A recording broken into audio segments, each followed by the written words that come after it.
Hello, I am Rabbi David Vaisberg. I am the senior rabbi at Temple B'nai Abraham in Livingston. And today I would like to share with you a teaching from Rabbi Avraham Yitzhak HaKohen Kook, Rav Kook, who was, among other things, the first chief Ashkenazi rabbi in British Mandate Palestine, which would become the State of Israel. He tells us that typically we don't often learn much about the characters in the Torah, about our ancestors. We're told what we need to know.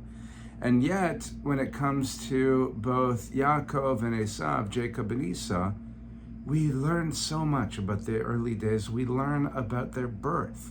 The Torah tells us that the first one came out reddish, hairy all over like a fur coat, and they named him Esau. And then his brother came out, his hand grasping Esau's heel, and he was named Yaakov. And he says, what's in a name?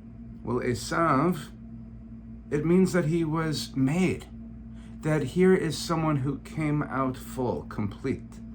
Whereas Yaakov is the one who follows, who grasps the heel, who comes on the curtails, and then later on, his name is once again, the new name is in relation to Esau, or in relation to God, depending on which midrash you go with. He is the one who struggles with divine beings. Israel could be struggle with God, or some rabbis teach it's him struggling with Esau's angel.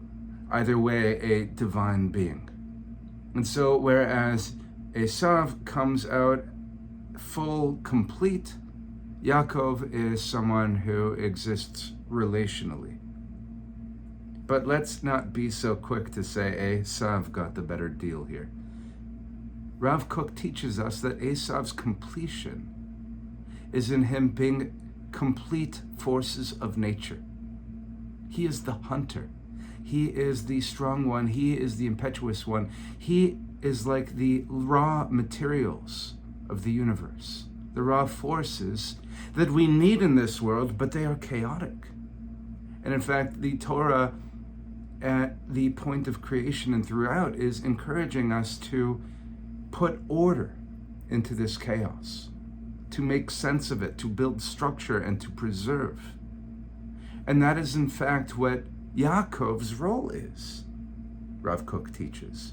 That when he comes out holding on to Esau, what he is doing is working to bring order towards the chaos that Esau will bring. He is the one who is peaceful. He is the one who thinks things through. And this is his life's work.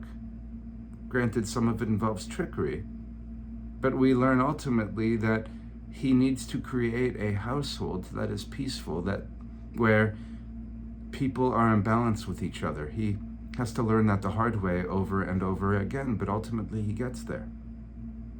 And Israel, it's one who struggles with this being, and the Torah tells us, and wins. So Rav Kook tells us that this name Israel, for which we all strive, that is the point of redemption, when we are able to put order onto the forces of Esau, onto the forces of chaos. We need those forces in the world, but they have to be restrained. They have to be funneled into productive means. They have to be harnessed. And when we think about the world today, there is so much that is just pushing at the seams. We are living in the extremes. We are living with strong emotions, strong feelings. And these emotions and feelings and the forces behind them, they can be productive, but they have to be met with restraint. They have to be met with careful thinking. And they have to be met with the holiness that we bring to this world, where we seek order, where we seek goodness, and where we seek better things so that we can all live in dignity and holiness. So let us be sure to be those Israels. Let's be sure to be the Yaakov that strives to become Israel, and we will reach a better place together.